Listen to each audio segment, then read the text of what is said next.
look to them as time passes, you know. It's just hard.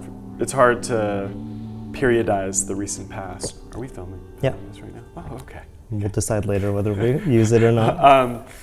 Yeah, no, I mean, I think that, I totally fetishize archival footage for that reason, and I think stuff from the recent past will have that kind of, that intrigue to it in the future. And do you think of like period specificity as far as the technology you use to like, especially with your reenactments, like what you're going to shoot on for that period? Yeah, I mean, I really like tracing footsteps, and that also, I do that in a production way too. So like tracing the footsteps of what a camera person, or even just an individual, an amateur filmmaker at the time would have. So for like Wild Combination, we used all these VHS kind of camcorders and Super 8, and for this film it was a lot more elaborate in terms of kind of identifying what 60 millimeter looked like back in those periods, and then using non-digital techniques to degrade our material so that it resembled that actual footage, because I want my recreations to look like real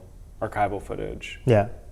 How do you conceptualize how the viewer is perceiving it, like specifically like the technologies used? Do you think that like maybe they're not noticing it with some of them? And the goal for me is to not jar the viewer so that they're not taken out of the film thinking about its construction, but I know that there are viewers who probably aren't aware that some of the material that I've created is archival footage. But it's not about tricking people or creating a kind of puzzle or game of what's real, what's not real, and these questions of authenticity aren't really at the center of what I'm doing. It's more just about creating a cohesive, kind of formally consistent experience in the film.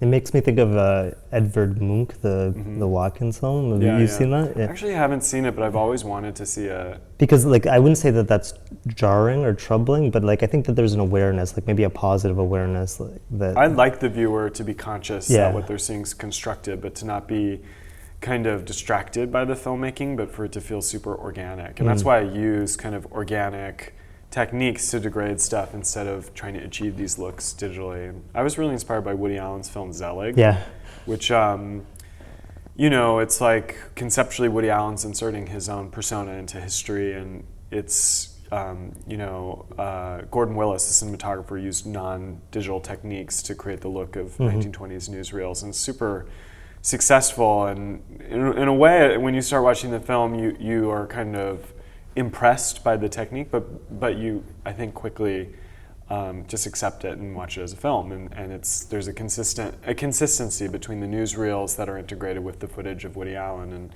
that really inspired me for Teenage. What about the concept of the archive? Like we keep saying archival, but like just the actual, like your interest in archives.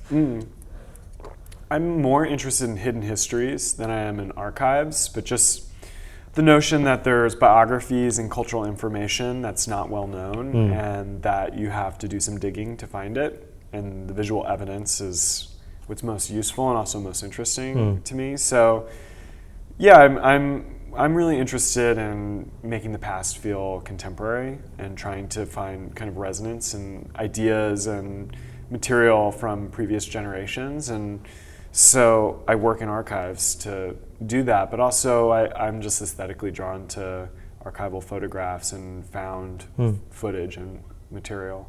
And with Teenage, is that kind of why the soundtrack is so contemporary? Both the score and the soundtrack.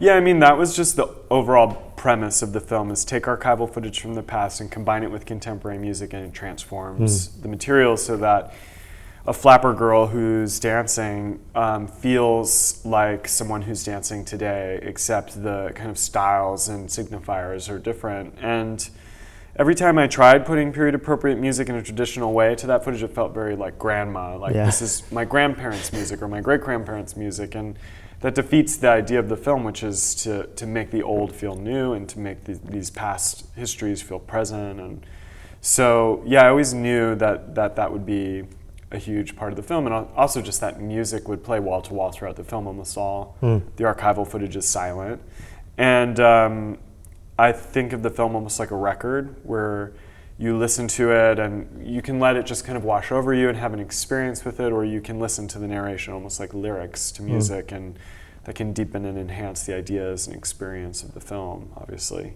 So it's meant to be a very musical experience. And what was the relationship like with Bradford Cox? Is that Bradford didn't compose music to picture. He worked in a really concentrated period and made a huge body of original music. And then I worked with my editor to kind of find the right home for these cues. And Bradford, there's a little bit of back and forth with Bradford. And then sound design played a big part in terms of like creating and integrating all of the different musical components. Like, there's a lot of kind of musical elements in the sound design, and sometimes period music does kind of filter in, but almost like a dream, it kind of like phases in and out of the contemporary music. So that was a huge aspect of sound design, to kind of make the score feel like one complete soundscape. And the soundtrack, the tracks used kind of oscillate through time. Like there's like the wire stuff, there's the more contemporary electro.